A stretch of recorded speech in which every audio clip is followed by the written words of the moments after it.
Cheers and welcome to Bitter Reality Brewing. Drew is here because free beer. Free beer. And I know you're looking at this going, wait a minute, he's talking about an iGulu amber. Didn't we already do an amber? Yeah, we did. It was an amber lager. Now it's been a while. This is an amber ale. A little different. Top fermented versus bottom fermented. Warm fermented versus cold fermented. But this is an amber ale. This is sitting at about 4.5 to 5%. No, I did not do a hydrometer reading. And it's at 20 to 25 IBUs. But it uses a sparkling amber dry malt extract. It uses the Hersbrocker, I believe, hops. Don't quote me on, yes, it does. Hersbrocker, if I'm saying that correctly. But yeah, it's an amber ale, and we're gonna taste test it. I have had a little sip just as it first started to cool down, but that's been like a week and a half, maybe two. Okay. So I don't remember anything. I know it was just cooling down, so it's all good. It was actually cooling at that time. It wasn't even cold yet. So we're gonna go for it, and hopefully it's not over-carbonated. Hopefully everything's good, because like I said, I haven't touched this thing in almost 2 weeks. So here we go. Hey, it didn't explode. No, I'm just kidding. Looks fine. And we got a few taste tests, so we're gonna be pouring half glasses. I'm gonna let it froth up a little here. There we go. Drew, I'll let you pour yours. Could maybe use some more carbonation. There we go. Oh no, that looks beautiful. It's a nice hazy amber.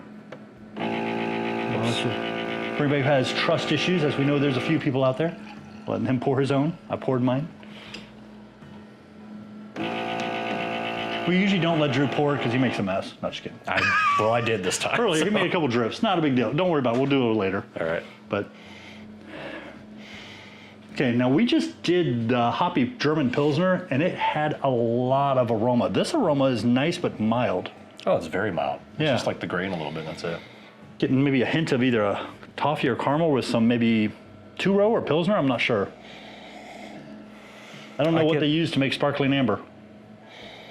I get a little bit of toffee, yeah. Yeah, probably a mild caramel malt mixed with either, like I said, a Pilsner or a two-row, if I had to guess. And I say two-row isn't just a pale ale malt. Yeah, when you swirl it a little bit to get the aeration out, it's pretty toffee. Very smooth. Very smooth. I get that little bit of spice you had before with the Hersbrocker. It's a nice, good staple hop. There's a nice, like, aftertaste to it as well. Yeah, and at 4.5, 5%, I mean, this could be like your summer slammer if you really wanted one, or it could be an afternoon sipper, your dinner beer. I think it would be great for a dinner beer because of that little bit of flavor going on. It would complement a lot of different types of food. Very versatile.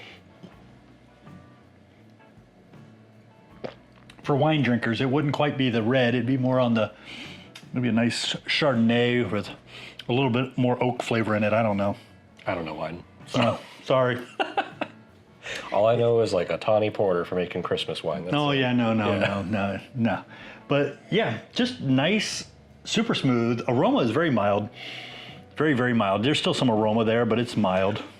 It's just a nice, solid amber. Yeah. And if I remember right, it had one bittering hop, one aroma hop, and that was it, other than, of course, the yeast and the 1 pound of the sparkling amber malt. But yeah. It's got that kick of clove in the back, and then it's got just a nice kind of I have a feeling that clove bite we're getting is from that hop, because it's the same hop. Right? Yeah. It's the same hop.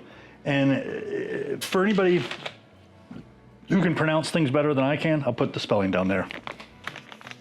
It's on the very bottom. Somewhere in there. Hersbrocker. There it is. Hersbrocker? Hersbrocker? That's his German impersonation. Our last name's German, but other than that, that's about as far as it goes right now. Hersbrucker. Yeah. Eventually, we'll go to Germany and we'll let somebody in Germany tell us how to say it. Yeah, and true. We probably won't remember how to even try to pronounce that, but I'm just saying. But very solid. It's a nice amber. Yeah. And as usual, I'll put a link below if you're looking to get an iGulu or considering it. Don't even buy it. Just put it in your cart, go to checkout, put in the code. Yeah, pretty nice, huh? That's what I'm saying. Also, hey, I forgot to tell you, they're coming out with ciders and some other things in the near future too. Cheers. Cheers. Appreciate you. Don't forget, like, subscribe, keep sharing. If you have an iGulu, let me know what you brewed last. Let me know. Let me know how it came out. Because I've had people, most of them are like, oh my God, this is really good. But I've had a few, and one of them, there was definitely a contamination issue, which, you know, it's usually because something's not clean. You got to keep everything clean. Cheers.